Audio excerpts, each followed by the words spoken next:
Syrian President Bashar al-Assad has hailed the deal to hand over his chemical weapons without any punishment as a victory for his country.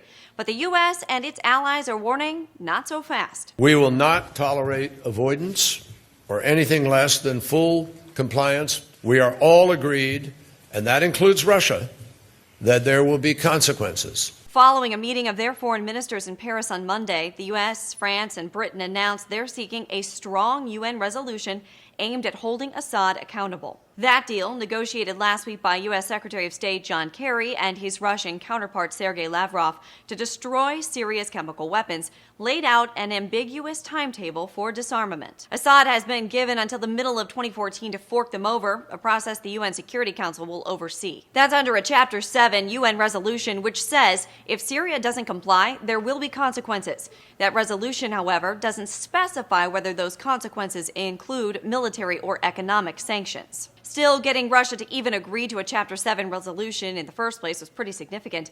Along with China, it holds veto power in the UN Security Council. In the past 2 years, the two countries have vetoed 3 resolutions on Syria. The White House, meanwhile, has insisted it retains the right to strike Syria if it doesn't comply, much to the dismay of Russia, which has warned even the threat of military force could undermine the peace deal. In an op-ed he penned for the New York Times, Russian President Vladimir Putin called the idea ineffective and pointless. The push for a resolution comes on the same day UN inspectors submitted their report on chemical weapons use in Syria. Under its mandate, the UN team wasn't allowed to report on who was responsible for the attack, only what weapons were used and where. For Newsy, I'm Megan Murphy.